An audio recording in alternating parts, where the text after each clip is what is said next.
ఇదే నీ పేరా? మీ అమ్మ నాన్న నీకు వేరే పేరే పెట్లా? నా వాళ్ళెవరనేదే నాకు గుర్తులేదు. ఇంకా వాళ్ళు పెట్టిన పేరు ఎలా గుర్తుంటుంది? ఊర్లో వాళ్ళందరూ ఒక్కొక్క పేరుతో పిలవడం వల్ల నా అసలు పేరు మర్చిపోయా. ఇంకా ఊర్లో ఎవరైనా నిన్ను ఎడ్డిమోహం అని పిలిస్తే నా పేరు మార్టిన్ లూథర్ కింగ్ అని చెప్పు. మీరు ఇంకా రాజకీయాలను తప్పకుండా ఇదంతా మేమే చూసుకుంటాం. నువ్వు ప్రెసిడెంట్ అయితే ఊరికి ఏం చేస్తావురా? చాలా రూల్స్ అంది. గోవా పోవాలని ఆశపడుతున్నారు. అట్లా ఒక ట్రిప్ కి తీసుకుపోతా.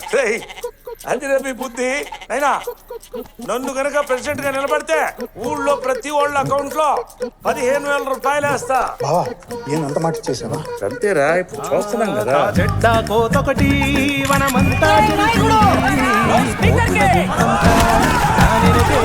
ఓటేసినాక 20 రూపాయల నోట్లు ఇచ్చేసి 2,000 రూపాయల నోట్లు తీసుకోవాలి. కష్టపడి బాకండయ్యా, సెంటిమెంట్ తో కొట్టాలా. అంత దూరం నుంచి ఓటే నీకు వచ్చినా అంటే నీకు చాలా దేశభక్తులు. ఓటే నీకే గదేంది మా నాన్న చచ్చిపోయిందని చెప్పినావు. ఒక్క ఓటు ఉంటే మనం గెలిచినట్టే. ఒక్క ఓటుకి 1,00,000 రూపాయలు. మీ దానిలో ఎవరికైనా ధైర్యం ఉంటే నా పక్క రారి. నీకు నా ఓటు కావాలా? నా ఓటు మీకు కావాలా?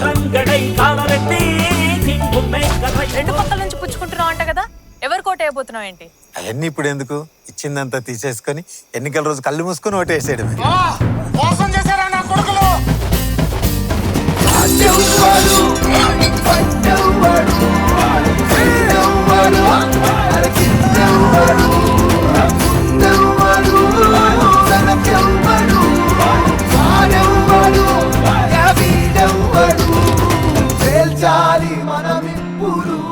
ఇంత వయసు వచ్చినా ఓటు ఎలా అయ్యాలో తెలియదు కానీ దాన్ని ఎలా అమ్ముకోవాలో మాత్రం బాగా తెలుసు. ఓటేసుడు రాదంట ఓవర్.